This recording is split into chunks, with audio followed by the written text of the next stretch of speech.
Our story begins in the royal necropolis of Abydos. This desert burial ground was the Westminster Abbey of early Egypt, the resting place of the kings who ruled the land shortly after unification. The archaeologists here found the tombs of the first dynasty kings, pharaohs like Aha, Jir, Jet, and Queen Mernith. These were the power brokers who started it all.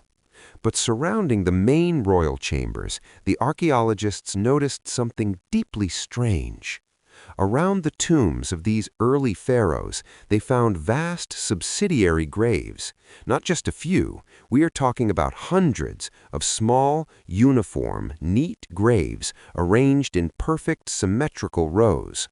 In the tomb complex of just one king, Pharaoh Jir, over 300 of these graves were found. When they excavated them, they made the chilling discovery that cemented the dark nature of this nascent civilization. Every single grave was a body. These were not simply long-dead citizens buried years later. These people were entombed at the exact same time as the pharaoh. The bones were intact. The evidence indicated they were buried quickly. This wasn't a natural cemetery. It was something organized, terrifying, and synchronous. These people, hundreds of them, had not passed away naturally.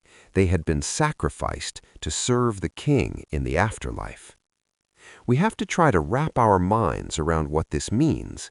When a first dynasty pharaoh died, it wasn't just his death, it was the death of his entire immediate world.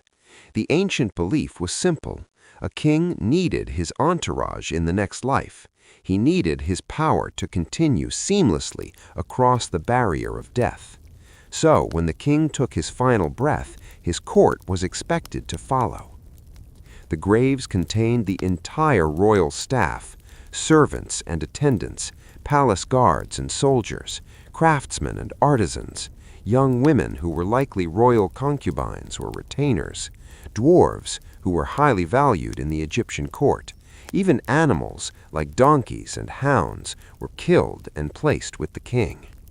What makes this practice truly vile is the evidence of how it happened. The graves were too shallow, the arrangements too hurried for a natural death.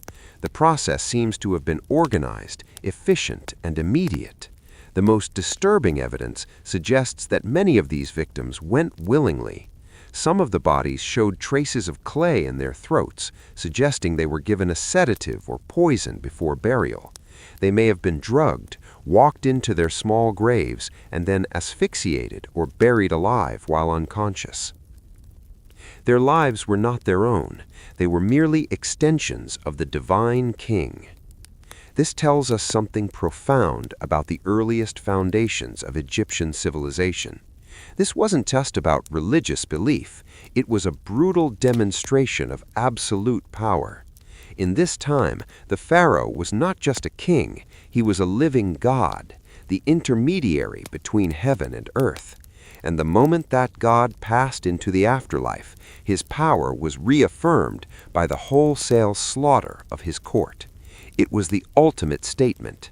My life is so valuable, your lives are only valuable as long as I need them in the next world. But here's the final, compelling mystery of the vile dynasty. This practice did not last. By the time of the second dynasty, the number of subsidiary graves plummets.